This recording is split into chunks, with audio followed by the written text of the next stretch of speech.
Voiceover Sermons with Terry Daniel and the Universal Voice Talent Coaching Team. Honest and unfiltered talk about all things voiceover. Parental guidance suggested. If we could only get him to form an opinion. And now, here's Terry Daniel.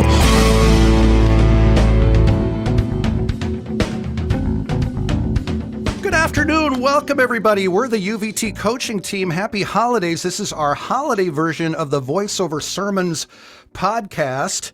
And, for 30 minutes, we got nothing.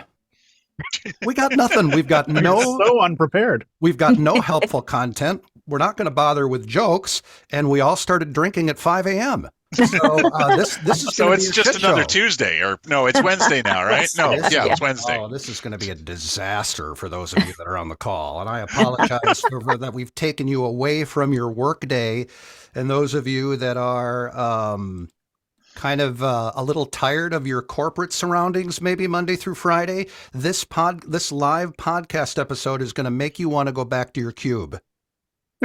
Right. So thank you for those of you that have joined us. We're just here. We're going to talk a little voiceover. We're going to talk a little holiday fun and really anything goes. I'm waiting for Jan to eventually come into the call. Hopefully he'll get here. But then Amy Breedlove, who just started coaching with us part-time, she got hit with the double whammy. First she got the flu, and then she got COVID right after the flu. So she will not be, she might be joining us in the chat. So hopefully, I just wanted to kind of introduce her to everybody, but, Garnet, you look really festival. You look really festive. You've always had one of my favorite backdrops in your Zoom video. All the toys and fun shit that you've collected over the years. It's very admirable. Welcome to Toyland Studios. And it's got this whole Santa's workshop kind of vibe going on. I don't know. It basically was born out of my wife limiting to what I could display in the common areas of the home. So it started out with just little bits and pieces and then grew exponentially. And I really can't lay claim to any other space in the house. So it all gets put in here, which I'm okay with because I can think of worse places to spend my day than in front of a microphone surrounded by toys. Yeah. And what people don't know is you're actually in your outdoor dog kennel, but you've made it so you've made it so cool. Thank you. That's the beauty of Zoom. That's the beauty of Zoom. It only shows this much.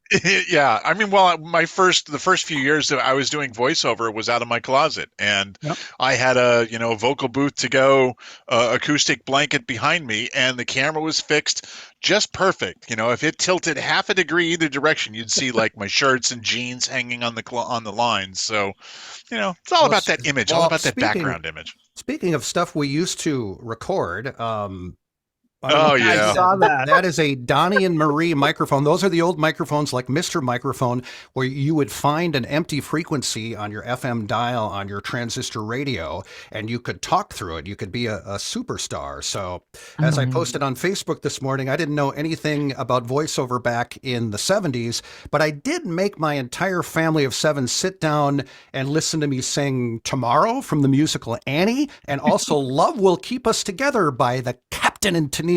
Garnet, do you have that on vinyl? That's awesome. I do not. I do not. But I kind of want to now, but only if it's the Terry Daniel version. I want it. We need to get to a karaoke bar and get Terry drunk enough to do "Love Will Keep Us Together." I don't think that would be that difficult, Rob. No, I think maybe just a couple sips of bourbon, and I would probably do the whole album.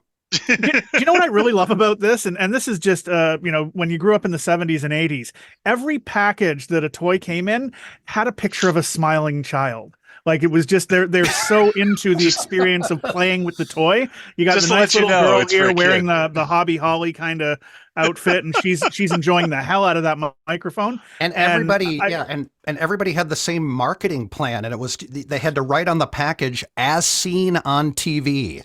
As seen on TV. Right there. That was wireless microphone. Yeah, that was how it was legit. Apparently, it's like, oh, that's right. This was. They on still TV. have that. This isn't a scam. I do. They have stuff in Walmart or wherever, like, and they have a As little seen on icon TV. now that as seen. It's still used.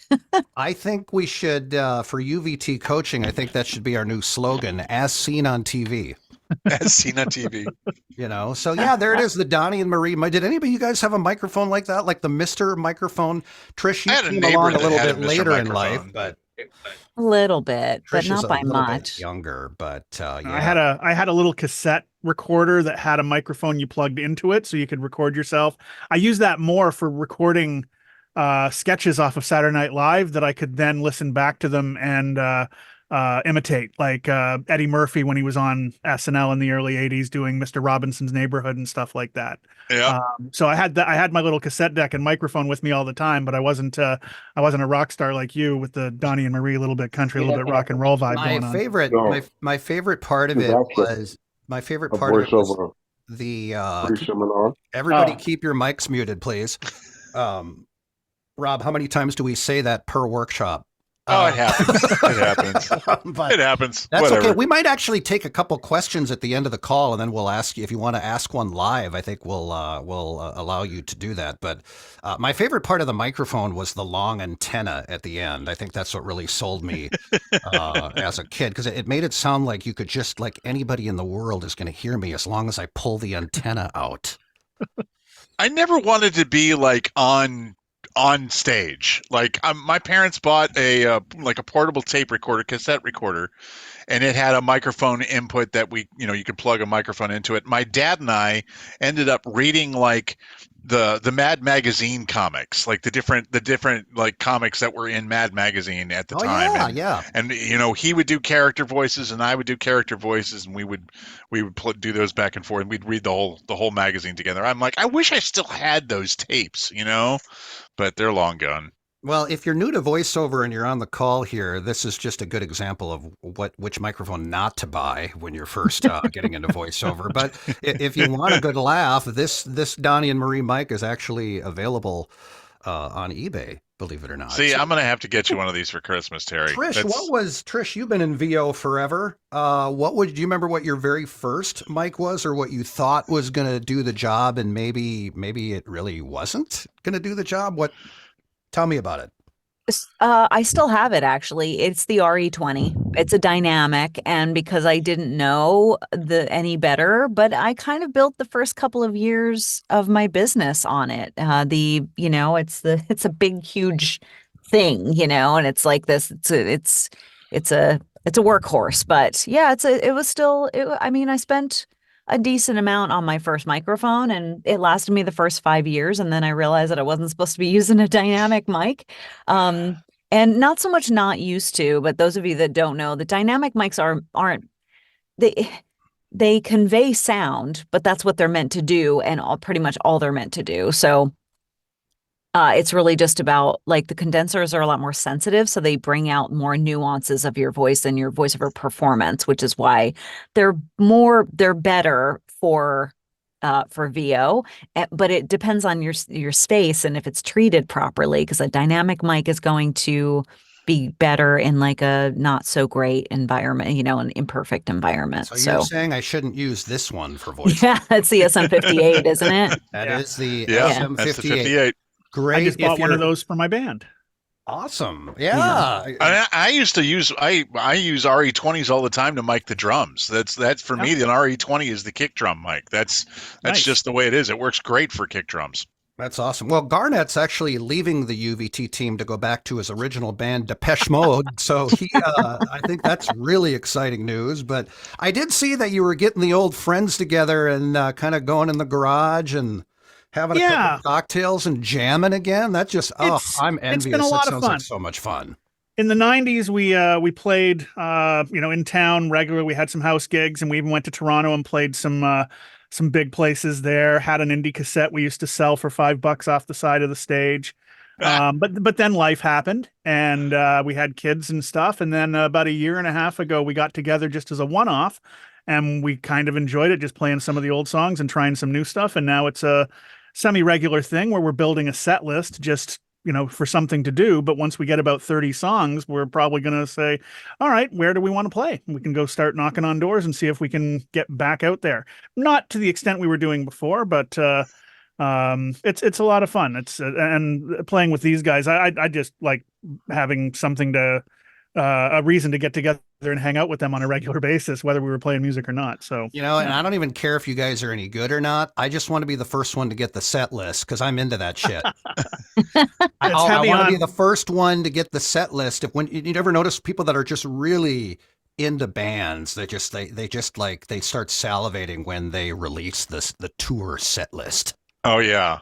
Yeah, I worked, I did some stuff with Austin City Limits, and after the show, that's the first thing that anybody grabs is they reach over the monitors and try and grab the set list that's taped to the monitors, just so that they have a record of it. I can understand that. Like, that's like the one keepsake that I could see like keeping and saying, oh, this is from the show. This was on the stage. But yeah, they're really crazy about set lists. What you did some work with, like Duran was on the stage. Did you get together with like Simon Le Bon before the show started and ask if you could kind of like sing a couple of tunes with him? Like, I was something I should know. Did you ask him if you could chime in on that song?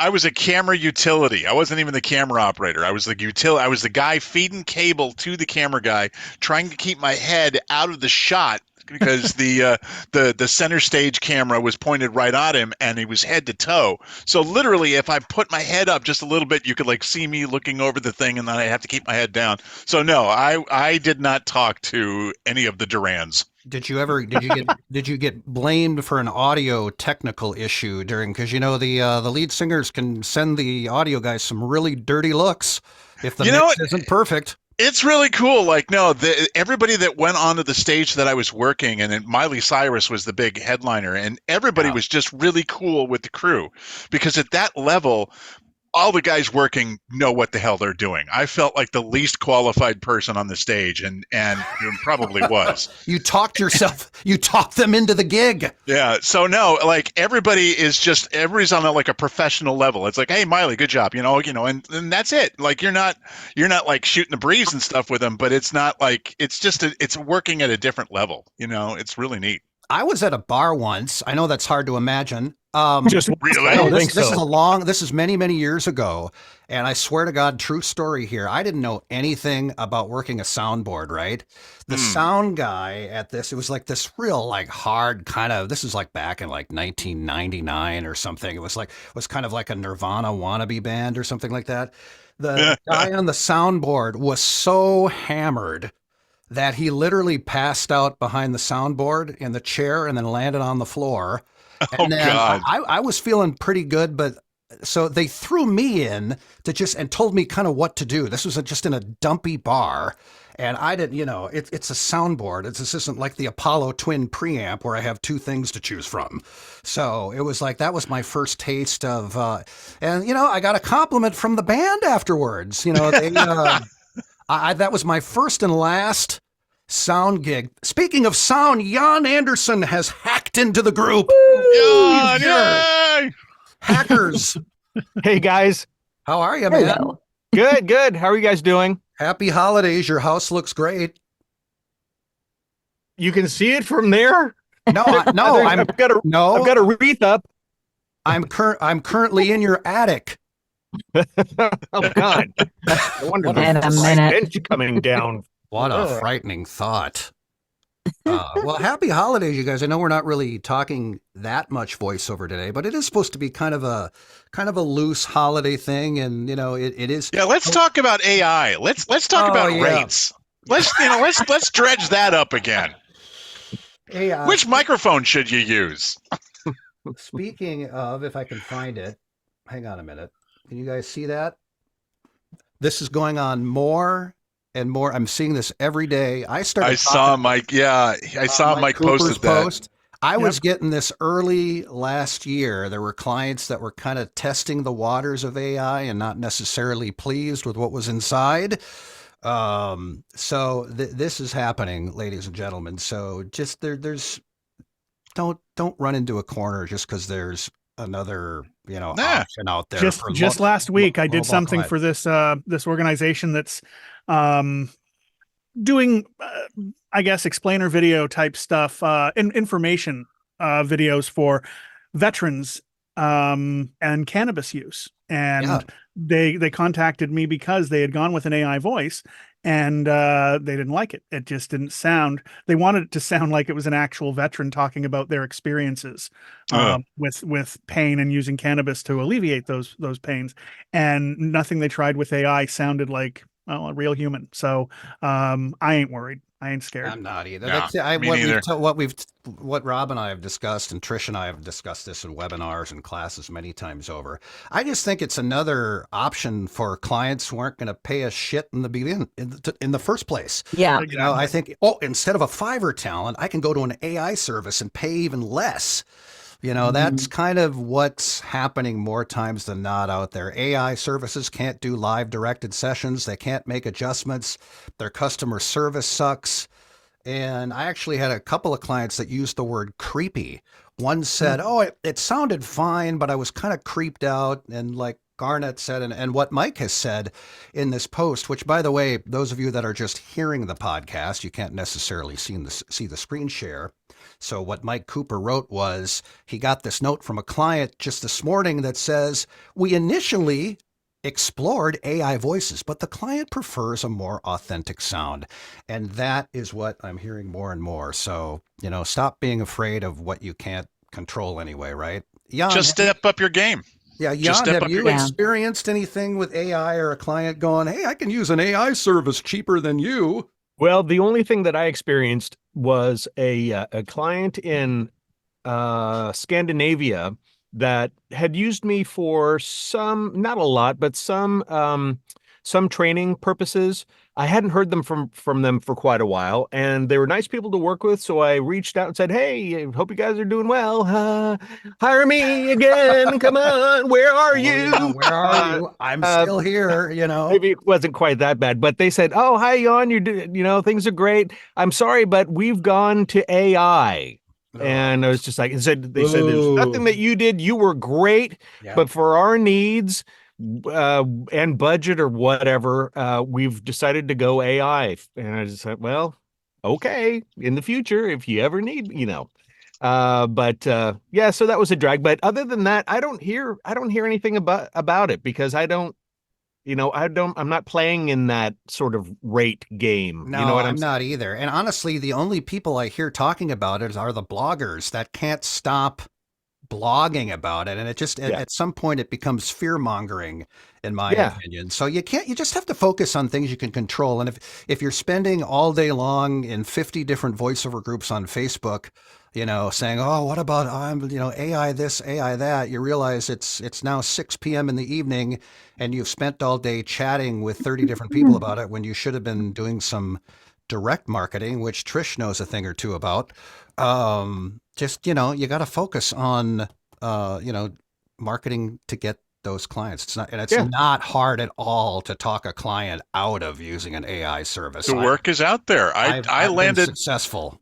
Yeah, I landed a client this past this summer that it was for the flight simulator game, and he actually it basically rescued the game away from AI because the AI sounded terrible. So, he was happy to use me, and he's actually come back, and I've worked with him on his second thing that's being done now, it's just taking it away from AI and from people and from terrible VO that they found on Fiverr. So the work is out there. Just step up your game, get better, and you got nothing to worry about. I'm not even sure if you guys are aware of it, but Garnet is actually an AI coach. He's not even a real human being.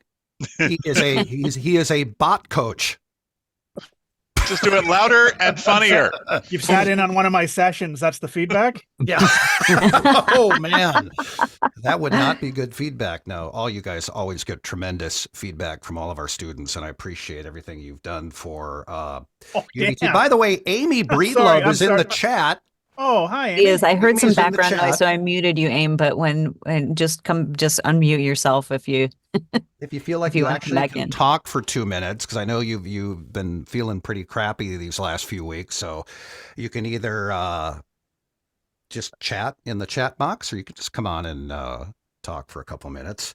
I'm going to hire Tracy Ann to be my press agent because a Canadian legend, man. That's at first glance, I thought she might have been exaggerating a little bit, but then when it sank in a little bit, you really are a legend, man. You're, when you walk into even any supermarket, people stop to notice.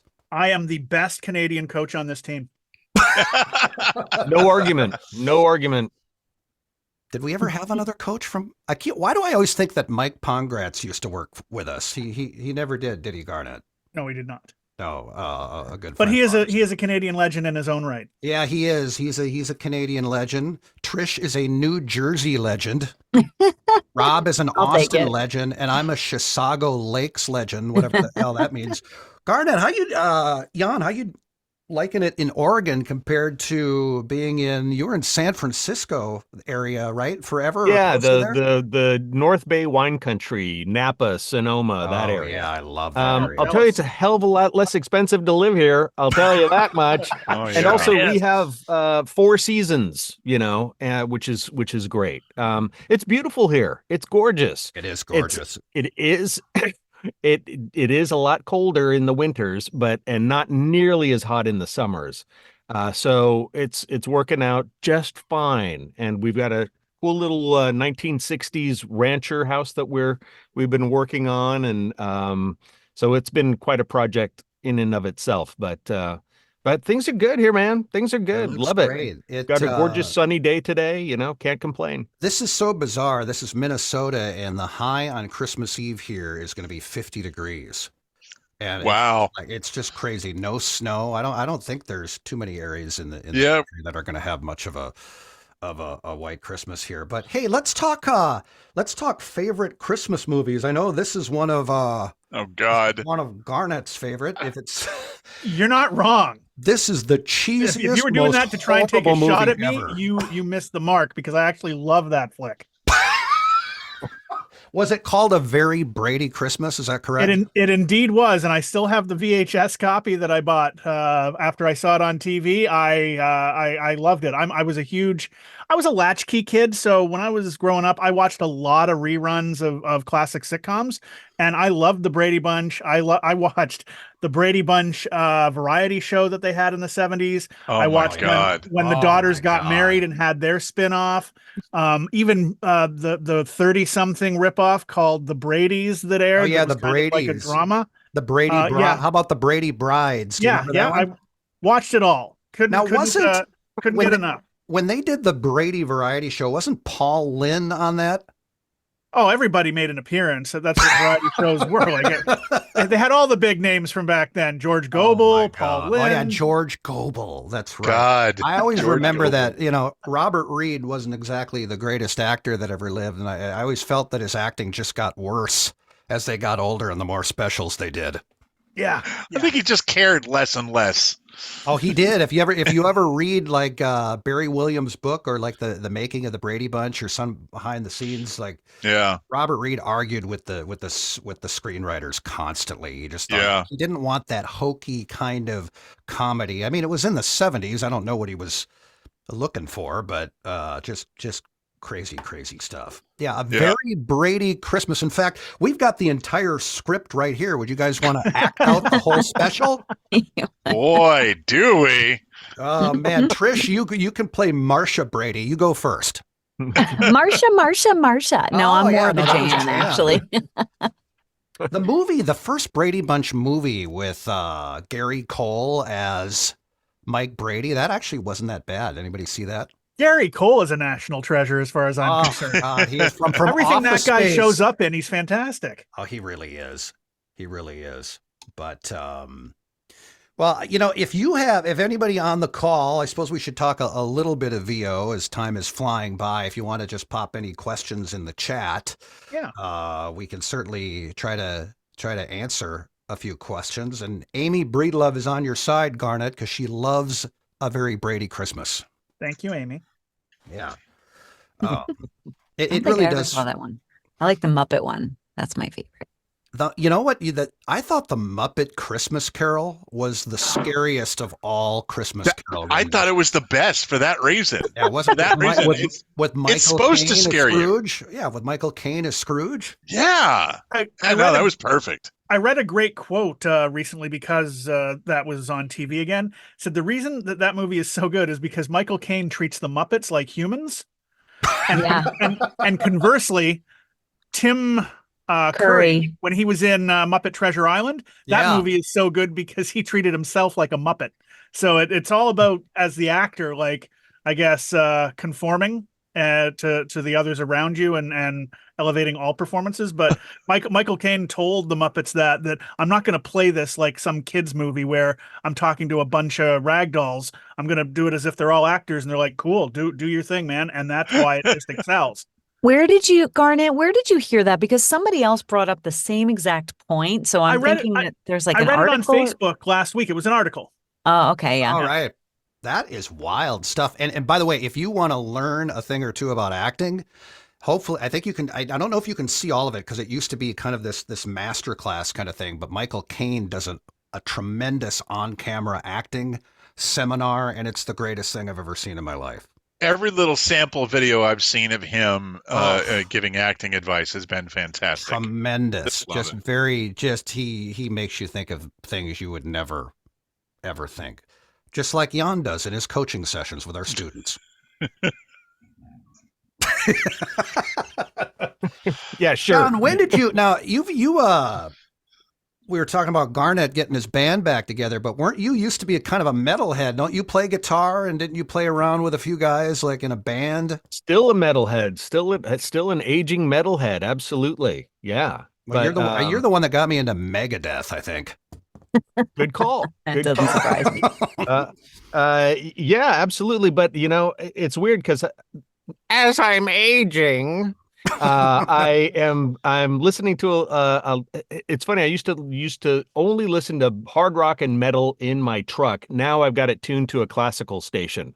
I don't know, something wild's going on in my brain, man. but Wow. classical music is much better for my driving habits. But yeah, if it's not, I mean, during the holidays, it's holiday music whenever I turn on Spotify or whatever everything else. Yeah. But it'll go back to my rockin' playlist as soon as the holidays are over. Well, hey, speaking of holidays, you all need to get this album. It's the Twisted Sister Christmas album. Wow. Called Twisted Christmas. I think you need, basically, when your family comes over on Christmas Eve or Christmas Day, this is what you need to have playing in the background. That's awesome. Boy, it took them days to come up with that album title. That was some effort. Twisted Christmas. Wow. I was working at a rock station when that came out, and everybody was going to the music library to listen to it because it was so much fun. I like Dee Snider because he does not take himself seriously. No, it's like it's kind of like Marilyn Manson. He's kind of playing a character. Yeah, exactly. They're kind of characters like Are Alice they Cooper Christmas is a character. songs? Yeah, they are Christmas songs. They're just they're very Twisted Sister like. No, but I was sorry. I mean, like known Christmas songs just put to like just the Twisted Sister doing Christmas tunes. Yeah, right. They've got Okay, a couple of original tunes in there as well, but pretty fun stuff. Yeah, I've got quite I would have to say is with Christmas music, the extreme old stuff from like Diana Krall and Ella Fitzgerald and Billie Holiday and Dean Martin, stuff like that. You really can't go wrong putting that on during the Bing Crosby holiday. Yes. I like the old stuff. The old stuff is suits my taste perfectly. Here's a Christmas movie that is not very well known. Well, it might be well known, but you never hear about it. And it's a movie with Cary Grant and David Niven called The Bishop's Wife. It's a great Christmas movie. Check it out. Check it out. It's on Prime. The Bishop's Wife. The Bishop's Wife. Yeah. I'll write that one down. It's great. It's a great little movie. For me, the one movie, if I ever catch it when it's on, I have to sit and watch it, is Christmas Vacation. That's just, for me, that's the one. It's just everything about that hits you never you get in the tired of it, feels. and you can just kind of nap and not miss anything. You know, you can fall asleep for like a half hour, and it's a good on napping every movie. network. It's on every network every other day, and there was some network here in Austin, I think, that they played it, or maybe it was a cable network. They played it like 24 hours a day at one time for Christmas. They did that, and they did the Christmas Story with Ralphie. Yeah. And that was, and I'm like, okay, I've seen it 3 times now, enough, but yeah, that's one I could still continue to watch. Love it. I don't think there's a more festive movie than The Exorcist. Nothing will get me in the mood for Christmas more than that vomit scene. Well, it is green from Reagan. Yeah. Now the new version, Jan, it's LED green. Ooh, nice. Yeah. Oh, yeah. So it comes flying set off by the blood red eyes. Yes. LED and in 3D at the same time. Nice. That's very Christmassy.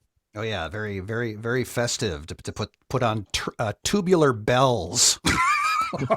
Any Tim Burton fans out there? I'm a big fan of Nightmare. Oh yeah. Nightmare Before Christmas is fantastic. It was an instant classic. I mean, everything about that is awesome. I mean, I love Burton's stuff, and I loved Elfman's score. I mean, there's just so much to love about that. Elfman's great. Great cast too. Great voice cast. Trish, you'll be delighted to hear that they're doing Beetlejuice 2 with all the original characters. I heard that Michael Keaton was coming back. He looks great. I saw like a photo. He looks great. I mean, I thought, that Flash movie was a disaster, but he was the best part as Batman. I thought he looks great for his age, and he looks great again as Beetlejuice. And I think they just wrapped it up. That was on hold forever because of the strike, just like everything else. But it looks like it's going to be pretty good. Yeah, I saw it on Broadway. What's that? Kermit said it's probably AI. No. Oh, yeah. Those are curse words in here, Kermit. Don't ever say those 2 letters again, man. Hey, I'm a band director. I don't want anything fake. No, I hear you there. That's awesome. Do we have any questions from the peanut gallery there? Kermit, what is Festival of the Seven Fishes? It's a great movie. I don't know. It's an independent type film. It is filmed in an area where I grew up. I grew up near Pittsburgh, and this is about the steel mills, and it's all about Italian Christmas. And there's a whole festival of 7 fishes, and it's got a ton of great character actors. I don't know if it's on Netflix or if it's on. I'd have to find some information for you, but just a wonderful film about coming of age in a very the area I grew up. In upstate West Virginia was very downtrodden, and the kids didn't feel they had any hopes or where to go. And it's just a great movie. Definitely. We'll definitely think. I didn't think it was going to be that great, and I had some friends tell me it was really good, so I watched it the other night. I'm writing all these down, and keep suggesting it in the chat. And by the way, if those of you that are looking for like something newer for Christmas music, I don't know if we have any Catherine McPhee fans, but this Christmas album that she did with David Foster on the piano is unbelievable. I mean, David Foster, whether you like him in person or not, is one of the finest music producers that ever walked the face of the earth. He's turned many people into stars, including Michael Bublé and Celine Dion, many others. And oh my God, those two together are just incredible. And, they're married too, and he's only about 65 years older than she. Wow. Which is also very, very David Foster-like, by the way. To dovetail on that, Seth MacFarlane has a Christmas album out right now, doing a bunch of duets with a girl by the name of Liz Gillies. And I don't know if you've heard MacFarlane sing, but he channels like Sinatra, Tony Bennett. Like he's got that real old, jazz kind of sound. Yeah. He's fantastic. He really is. That doesn't surprise me. The album is so much fun because it kind of reminds you of like Bing and Rosemary Clooney doing like duets together. Like it's got that kind of vibe. So cool. Check that out. It's on Spotify. Seth MacFarlane and Liz Gillies. And it almost makes me mad sometimes how how freaking talented Seth MacFarlane is. It's unfair. Oh my God. My wife hates him yeah. because he's an animator. He's a very funny person to have created everything that he's created. He's an artist. He's a voice impressionist actor, a fantastic singer, and he, as my wife keeps pointing out, he's handsome as hell. So, yeah, it's almost like too much for one person in one lifetime. You know what he does? He looks like an incredibly good-looking Peter Brady grown up. He kind of does. He kind of has that look. I could see that. And what's interesting is Seth actually revived a very sinking Adam West career when he invited Adam West to be the mayor on Mayor Adam West. Family Guy, right? Yeah, Mayor Adam West. And there's a great documentary on Prime about Adam West's career. And he just he said he owes his final chapter of life to Seth MacFarlane because he was just kind of not really doing a whole lot when he got signed on. And then he started making cameos on other shows and voicing other cartoons. And just remember, it doesn't necessarily have to be over when you're 75 years old, Mm-hmm. There's always another birth, Really good stuff. But I'll have to check that MacFarlane thing because he sang a couple holiday tunes at the tree lighting, the Rockefeller tree lighting, when they have that special on NBC every year. But so what about holiday plans? Are you doing something wild and crazy, Trish? No. I mean, I'm just going to visit my folks. You're not available for coaching sessions? No. Have I made sure that those days are blocked out? Oh, you better do it because somebody will find them. To. Somebody will find them if they're not blocked. Yeah. But I'm actually my local watering hole, my favorite place, and my boyfriend and I go to, which is not far. They actually are open on Christmas Eve, like Christmas Day evening. Yeah. So they open up at 6 p.m. on Christmas Day, and the place is packed because basically what happens is usually it gets really busy around 9 or 10 o'clock. They're open until 3 a.m. It's one of the few places in the area because in New Jersey, you're basically 2 a.m. is like the normal license, like liquor license thing. Mm-hmm. But some places are allowed, like you pay an extra whatever and they let you open until 3. So this is this place. And so we go there. We've been going there for the last several years, like on Christmas Day, like Christmas night. But what happens is all the kids come home. All the kids come home from school, and when the parents go to bed, they come out to the bar. Right. So it's a bunch of there's a group of us that are of a certain age, but most of them are, it's like the 25 and under crowd. It can get pretty rowdy, but it's a lot of fun. Let's face it, as much as we love our families, isn't a few hours enough? Yeah.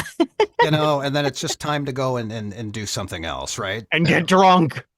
Well, not really. I mean, there's still a lot of, I try not to, obviously I have a couple beers and I just go and it's honestly my second family is there. And I know that sounds weird, but a lot of the friends that we've made throughout the last couple of years have been from there. It's a place that I can walk into by myself. It's my cheers, basically. Oh, yeah, those are the best. That's all we have out here. We don't have anything else. There's a couple of churches and a bunch of dive bars. If we want to, even a great grocery store is like 25 minutes away, but we're used to it by now. Yeah, Jan, do you do the big Griswold family Christmas, or do you keep it kind of small? No, it's very small this year. It's just going to be my wife and I, and perfect. So yeah, quiet. We'll eat plenty well. And just, watch movies and listen to music and enjoy each other's company. And yeah, it'll be great.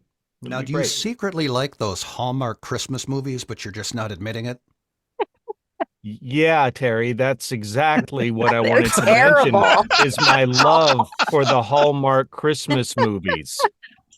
Yeah, I shouldn't say they're terrible. They're just not my thing. But it's funny. So saccharine. Everybody loved them in 2020 because they were sick of the news. Yeah. It was an election year. COVID was going on. And suddenly these Hallmark movies they felt like the Wizard of Oz when you were watching them. It was just a breath of fresh air just to see something cheesy and happy. Yeah. Okay. Garnet, what about you, man? What are you doing for the holidays? I used to fight my ex-wife. Well, maybe that's why she's my ex-wife. But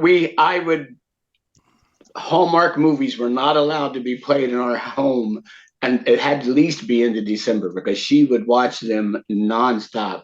And I'm like, I can tell you the plot of every Hallmark movie there is. They just, but actually with my fiance saw one the other night where they actually had same-sex couples in a Hallmark movie. Now they never mentioned that they were same sex, but they had them standing side beside each other, arm around the shoulder. I think one might have given the other a peck on the cheek, so they very slowly slid into having a little bit more diversity, kind of like when us that are of a certain age used to watch our after school specials, they would. The ABC they were the ones that broke in. Special. You're breaking up, so I have to mute you, Kermit. But yeah, there's a guy in town here in Minneapolis, an on-camera actor who I think has a small role in the movie that you just mentioned. So that was kind of a cool gig for him. But Garnet, huge holiday plans? Christmas Eve, we are going to, my son has to work, but when he gets home, we're going to have dinner as a family and watch Die Hard. And nice. The kids have never seen it, and oh my God, you're kidding. I know. I actually feel like a terrible father that they've gotten as old as they have without seeing it. But every Christmas Eve we watch a Christmas movie, and we've been introducing them to our generation Christmas movies because when they were little, it would be like Rudolph and Grinch and stuff. But we did Christmas Vacation, we did Christmas Story, we did White Christmas, and this year it's Die Hard. So I'm looking forward to that. Oh, and then we've got some friends coming on the 25th and 26th. For dinner, and then we're having a little soiree on New Year's Eve. So it's going to be a lot of food, more than a few drinks here and there, and just a lot of friends and family, which as it should be. You know who has the sneakiest, best performance in Die Hard that everybody forgets about because everybody talks about Alan Rickman and Bruce Willis? That Creep Ellis. I don't know the actor's name, but that Creep Ellis who worked for the company. Just a complete greaseball. I don't know who that guy was. Characters you love to hate. Yes, a completely underrated performance. Oh my God. Talk about a corporate sellout, right? Yeah, very, very, very festive. And of course, isn't Run DMC, don't they do the song at the very end? Christmas in Hollis, I believe. Yeah. Oh yeah. And that's, when that came on, everybody just kind of sealed the debate on whether Die Hard is a Christmas movie or not. And it clearly is. So's the second one. How about Bad Santa or like, what's this one like Silent Night, Violent Night or whatever the hell that is? Have you heard of this? I have a friend of mine that's real, like his Christmas tradition is they have to watch Bad Santa. And I took my wife, to our Christmas thing, and like all through the whole movie, she's just looking over at me like, really, and trying to explain to her like, oh, it's his sense of humor. He thinks this is funny. It's okay. Thankfully, that's not our Christmas movie. I don't know about Silent Night, Violent Night. That sounds kind of fun. If it's like cheesy, hokey horror movie, I'm there. That would be fun. What it is. That's cool. Did you guys do a lot of like holiday VO work this year, or anybody do any like Christmas commercials or anything holiday related? Jan, did you have anything going on? Yeah. I had a flurry here and there. What surprised me, God, last month was that I had a commercial for St. Patrick's Day coming up. Yeah. Wow. What? Yeah. Well, they're planning ahead. That's what they always they do. are. But the earliest Christmas, I don't even know if it was a commercial. It was something for Christmas. A couple of years ago, I recorded it in the April before Christmas. That was the earliest. Oh yeah. Somebody ever got to me for a Christmas spot. But I've done a fair amount of it this year. Well, there's so much I had prep. a few where I had to do Santa and elves stuff. That's cool. Fun. Nice. The only thing I have is the theme park stuff, holiday promotions at the theme parks and, go see Santa, this and that, not bad Santa, but this is the good Santa at like Stone Mountain Park and Callaway Gardens and places like that. But I had an experience that I'd never had before, and I haven't talked to the other coaches, so I don't know if you guys have done this kind of work. But about 5 months ago, I started working for a company in LA that does I call it described video. You guys call it something else. Descriptive video. Yeah. Audio description, whatever. So so I'm basically doing like, for visually impaired. And it's been a lot of episodes of game shows like Lingo with RuPaul, and there's some show on CBS called La Teria Loca or something like that. Sheila E's the drummer on that one, in the band. But it's been interesting because I'd never done this type of work before. And you really have no context because I'm not reading the picture. I'm just getting the cues in my cans.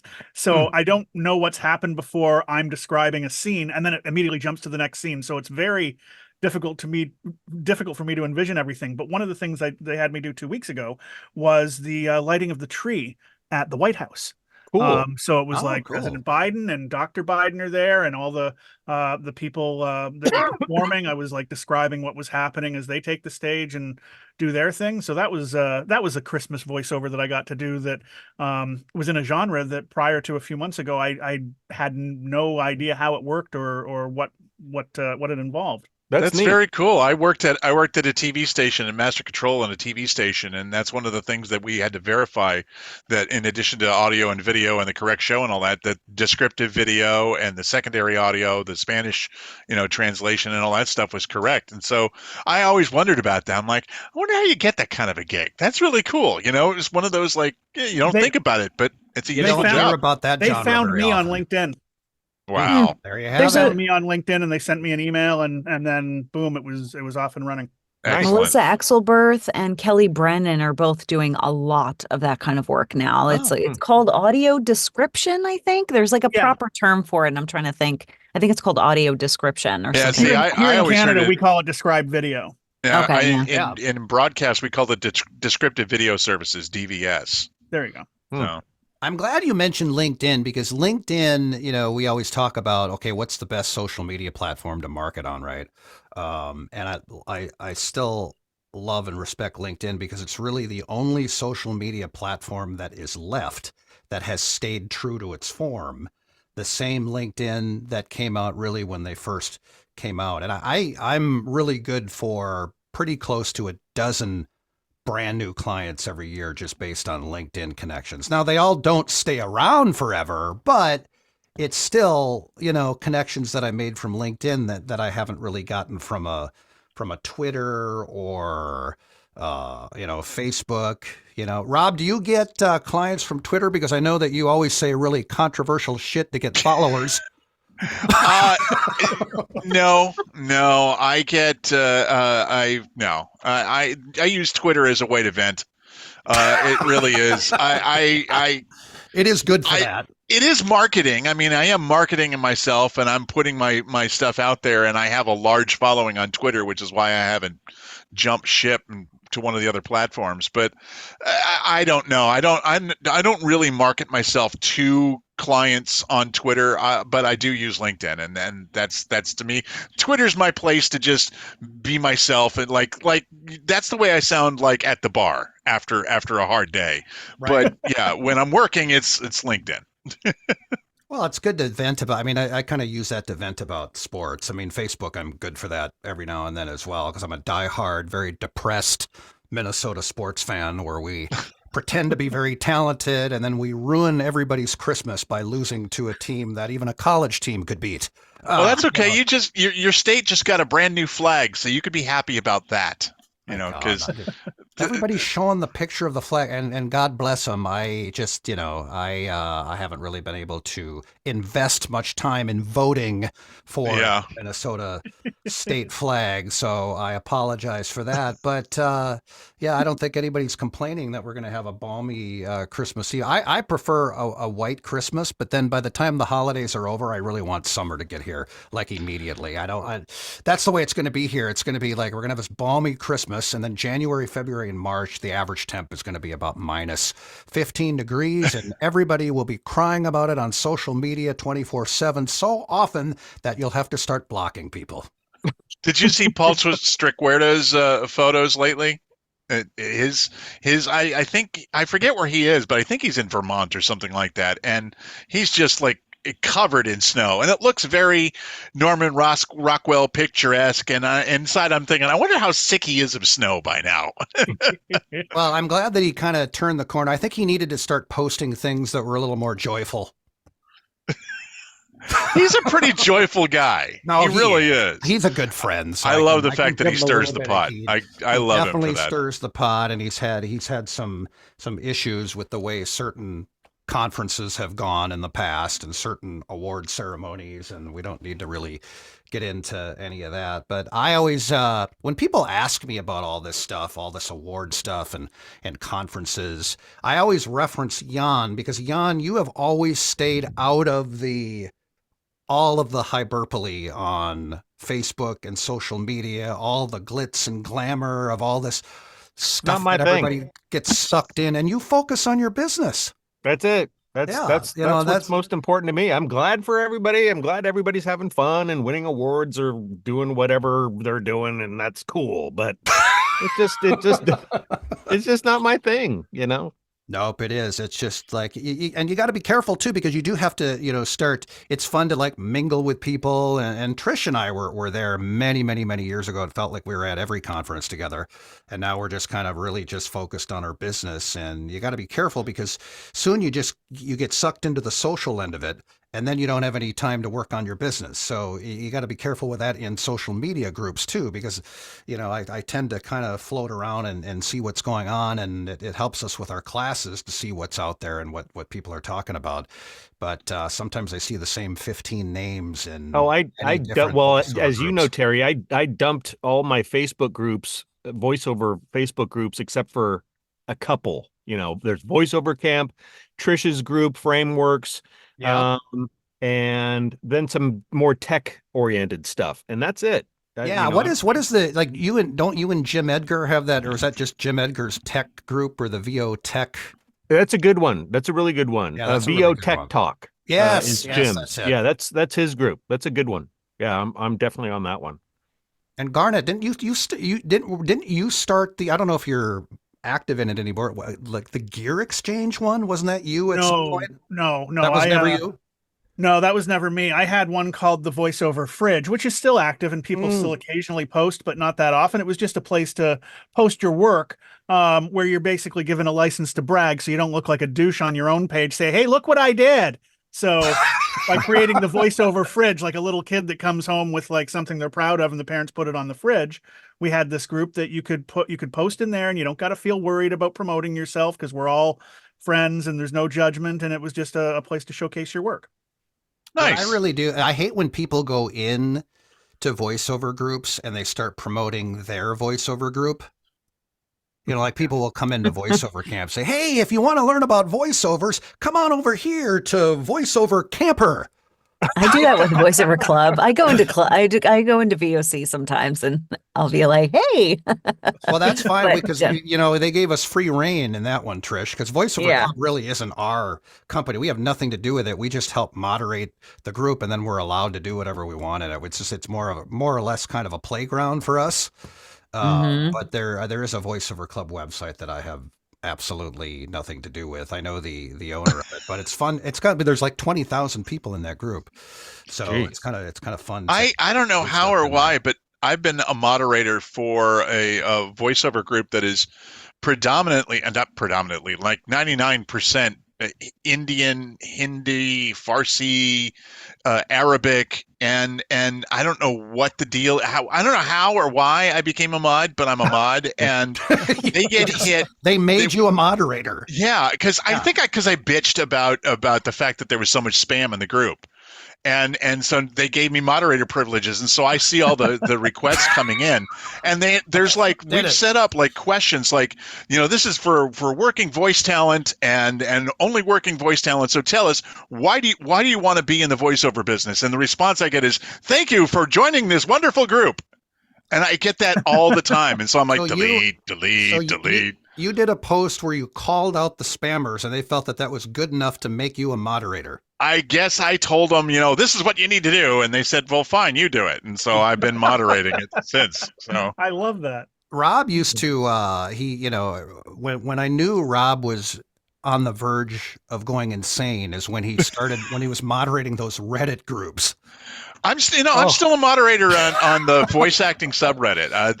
I'm a mod there on voice acting. That's a great one. That's a great one. And people have been very kind to UVT on Reddit. We get people that write in all the time from Reddit, but there are some weird Fiverr Reddits where people get a little butt hurt if you start kind of telling them, okay, this is how you really need to market. These are the rates you should charge. Yeah, everybody wants demo, and everybody wants the free advice. Yeah, they want the free advice. They want you to hold them by the hand and show them step by step. And even if you're saying these are the steps, it's not what they want to hear. And so I don't spend any time in those. Whatever. Yeah. Well, we get that in VO camp every now and then too. It's like, wait a minute, I don't want to, it's just like, well, wait a minute now, you went to college for 5 years. Was that free? Of course it wasn't. It's just like, and suddenly, somebody wants to go into voiceover and they think they should get a free ride. I'm not saying everybody. People that do ample research are our favorite kind of people to work with because they get it, right? They just plain get it. Jan, are you on TikTok? No. Will you ever join TikTok? No. Why not? The social media that I do belong to sucks out enough of my time. So I've just no. And I'm not a content creator, I create some, but I'm not like, oh God, I've got to do a video or two this week. Oh yeah, I'm behind, that's not me. And so I do, I like Instagram and YouTube. I watch a ton of YouTube stuff, just surfing around. But, I just don't need more stuff to take my attention away. I've got other stuff I should be doing. Speaking of surfing around, I ran into Rob Marley's book on Amazon, and you might as well give it a plug because I'm going to talk about it just for a second. All right, so it's called "So You Want to Do VO," and all right, that's it. You don't get to say anything else. That's enough. Now I saw the book. Time's up. Good cover. And what's funny is there was, it's like, here's some other books that we'd like to recommend. You get that whole thing, the thumbnails at the bottom. And we won't mention any names, but there was somebody's book where it was all about making six figures. Oh, there were $100 bills flying in front of the microphone. God. And it just looked like the schmaltziest cover. And that's when I ran into your book, Rob. It was so refreshing because it was just kind of this nice kind of user-friendly cover. And then there's this glitz and glamour of make six figures doing VO. Yeah. If you're brand new, if you're in this call and you're brand new to VO, stay away from that bullshit because it's just all, there's a lot of bottom feeders out there. Hang on, I have to vomit. Yeah, there's a lot of bottom feeders out there that give the advice about working for any amount of money is better than no money at all, and they have quite a few books out there. There's a couple of coaches out there that have a lot of books. They spend a lot of time writing a lot of books, and but I don't agree with that advice. I mean, there are some great VO books out there. I mean, mine's just mine, but I mean, there's a lot of really good books out there about voiceover, and I just think you can do better than scraping for pennies on the dollar on work. How do we get started about rates? Yeah. I thought we were going to talk about rates. No, I don't want to talk about rates. We'll save that. It's Christmas. We'll save that for a class, but I do want to just quickly go through the UVT team, and we can do this briefly because I don't know how much time we have. Jan, you got to get out of here, I think, pretty soon. Yeah, I do. But real quick stories, and I'll start. Funniest voiceover sessions ever. This was my third gig ever. I did a tag for a law firm, Schwabel, Getz, and Sieben here in Minnesota. I thought it was going to be the easiest gig ever, right? So that was the tag. Schwabel, Getz, and Sieben, Minnesota's attorney powerhouse. I thought there was a third name in there. Good. Yeah, there might have been another one, but maybe that guy got fired or something, or got arrested for tax evasion. I don't know. So I'm doing this gig. It's like my third VO gig ever, right? Quite many years ago. And I'm like, this is going to take me like 10 minutes, right? It's a live directed session. First of all, every employee from the law firm came in to chime in on the direction. There were 15 guys in suits, I swear to God. And I must have read the tag about 87 times. Wasn't it like 3 hours or something? It was awful. It was painful. It was awful. Now, thank God, my ego is so huge that I would have walked out of the session. But 20 years ago, it's like, okay, I need to be professional here. It's hard. It was hard not to get irritated because they had all these different. I don't mind doing it 50 times, but when you have like 8 people trying to direct you, and it was a tag. It was a tag. It was unbelievable. It was a good learning experience. And I am grateful that that happened early in my career because we learn, we move on, and we get better from it. But holy hell, man, I would never wish that upon anybody. And thank God things got better after that. But Trish, how about you? Do you have any weird VO stories, even if they're a little creepy, like Heather Costa had that guy that hired her to do all those sneezes. He had a sneeze. Oh, that wasn't even real. That was like that was a scam. Oh my God. That was like an ongoing thing.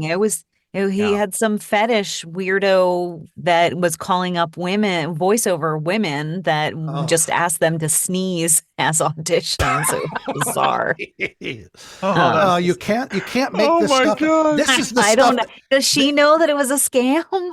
I think she does now. Yeah, but that's the kind of stuff that I want to have in my voiceover book. No, the funny part of the definitely voiceover business. I definitely have a few stories through the years, but one of the biggest things that it's more of odd direction. Some guy asked me to sound rounder, and I'm like, how would you sound rounder? Did you tell him? I know that's the problem. Did you tell him to give you an example of that? No, you know what I did? I kind of made, because I was being directed in his booth. It was a studio in New Jersey. This was years ago. And I'm like, I could see him through the glass and I could hear it. You can kind of hear if you don't have your headphones on. So, and he's like, I need you to sound a little rounder. And I'm like, and I look at him, I'm like, okay, I got you. And I redid the read and he was like, that was perfect.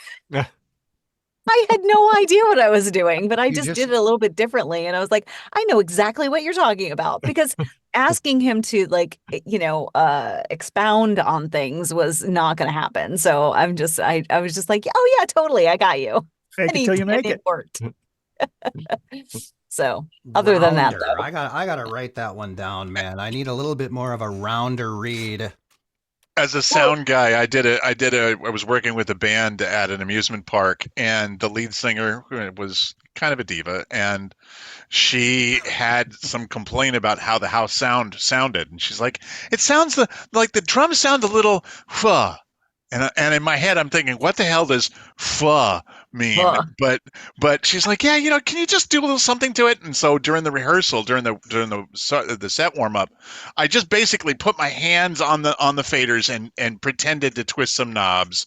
And I'm like, how's that? She's like, oh, it's much better. Okay, cool, great. I'm glad we can work now. All right. Was it Alison Krauss? No, no. It was just the house band. But boy, they were fun to work with. I got I'll tell you off air, like this is a radio show, right? I'll tell you off air. I got a funny Alison Krauss story for you. I'll talk tomorrow about it. But Garnet, how about you? Do you have any weird direction for a script or anything that just kind of the whole time you felt kind of how family friendly is this? Oh, I think it's the holidays. I think I think we're good as long as it's not a heavy R rated. All right. Okay. All right. It's the weirdest damn direction I've ever been given. It was for a animated series I was working on. Pongratz did an episode or two with me as well. And I was one of the principals. And it was when we were auditioning for this. It was like an Adult Swim kind of thing. So there was adult humor and, you know, it's made for teenagers. So there was a lot of swearing. But my character was supposed to make this sound. And it was a guck, guck, guck sound. The script said guck, guck, guck. G-U-K, and multiple times. And when I was doing it, they said, we're really not getting the character with this. And I said, okay, let me try it again. So I do again, like guck, guck, guck. And they said, no, it's more like the noise, like when, you know, you're jerking off two people at one time. And I said, what? Well, I learned a couple things. One of which is what it sounds like when That's you what do it that. sounds like. Apparently, it sounds like guck, guck, guck. But Clearly, the director was a voice of experience. that was the weirdest goddamn. And you know what? They did it with such a straight face because it's serious, right? Like you got the director, engineer, clients from the studio that's making the cartoon. Like they're all in the booth, and they all have stone faces as he says that. Okay, let me try it again. Oh my God. I'll get right on it. Oh, now I know what you want. Oh, okay. Best direction I've ever been given for like the weird category. You asked, Harry. Now you don't use that kind of direction when you're coaching anybody, do you, Garnet? I swear, not once. Oh my God. Not even once. Speaking of soft porn, my voice is actually in an adult film in the background at like an airport, you know, where it's like, flight 54 will be 20 minutes late.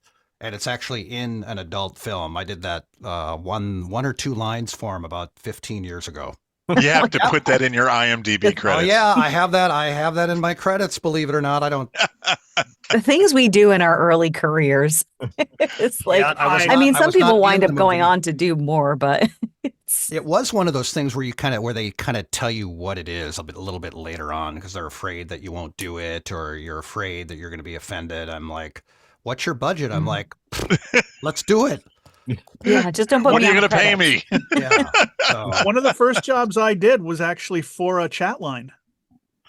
Had to do all the prompts. Like if you'd like to talk to women in your area, press 1 now. And it was like over 3 sessions because there's like hundreds of prompts, all the credit card information and all the sub menus and stuff like that. But it was a sex line basically. Oh my God. Yeah, paid very well.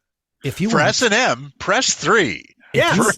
For whips and chains, press 4. That's exactly what it was like. That's exactly what it was just like. chains, press 5. Oh, yeah. I'm sure there was if you want to talk to Mercedes, press 5. There's always somebody named Mercedes. Or Raven.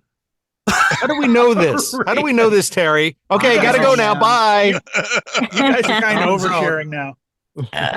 We're sneezing. Back to Christmas. We're sneezing. Press 6. The holiday season. Jan, do you have a funny voiceover session story, or you got like a list of just some crazy direction from a client that you're kind of like, how do they want it read? I've told this story as an example to some of our students before, as an example of be prepared to expect anything in a directed session, and that was. I had been doing a bunch of training for BMW, and it was through my client was in England, and we were bouncing over to Germany to have a directed session. And I had already done 4 or 5 of these things, and so I was like, "Oh, great, cool, another one. I know how this is going to go. Easy peasy, awesome." Yep. So I get on there, and it's going great, and I launch into the read, and then the guy from BMW chimes in and goes, yes, Jan, you're sounding very good today, very good, yes, but I need you to slow down here. So okay, all right, I'll slow down. So I slow down and I start again. Yes, Jan, that sounds wonderful, but you really, really need to slow down 50% slower. I'm like, okay.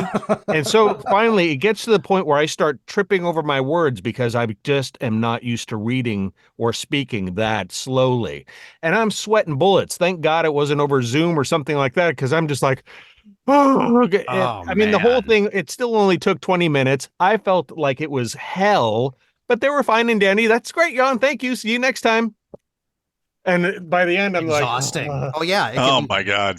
So just, so it's just like, God, I mean, that was one of several interesting sessions that taught me to just be ready for anything. I lost a gig that was like that. Really? It was one of those as late night, as seen on TV kind of things. It was a tile cleaner that, they wanted me to sound very excited and animated, and I did it, and it was a directed session, and I did it live. I'm like, exciting and wow, and he's like, no, it needs to be much more, and you need to sound like you just won the lottery. And I'm like, in my head again, it's a tile cleaner, man. I could be pretty damn excited about it, but and by the end of it, like, it was a 45-minute session, and by the end of it, I was just hollering, just full on, you're yelling, belting it out as loud as I could. And they ended up like they called me the next day and said that they decided to use the director as the voiceover instead of me because he was more animated. And the producer said, yeah, and it sounds like shit anyway, so don't worry about it. So, but they paid me half the job, so at least that was nice, because all that screaming. My favorite is when they want medical narration sounding warm and authentic. Yeah. Warm, authentic, and it's written like narration. A textbook. Yeah. Oh yeah. It's like, we want that guy next door conversational thing. I'm like, well, you might want to write the script that way, because this looks like it was written by a doctor. Yeah. All right. You know what? We got to run here because we've gone way over, but I want to thank everybody who joined the call live. Happy holidays to everybody. If you're on the call and you're not working with us, you really should be. Just go to uvtcoaching.com and you'll learn more about our team, what we do and how we help talents. But I want to thank Trish, Rob, Garnet, Jan. Amy was in here for a little bit, lurking in the background. Happy Get well soon, Amy. To each and every one of you, and we'll post the video of this on VoiceOver Camp. The live feed app from Zoom was not working today, so we had to do it this way. But happy holidays, everybody! Thank you, guys. Holidays. Happy holidays, guys! Take care, everybody. Merry Christmas. Voiceover Sermons with Terry Daniel. If you're interested in getting your voiceover career going in the right direction, drop what you're doing right now and visit uvtcoaching.com.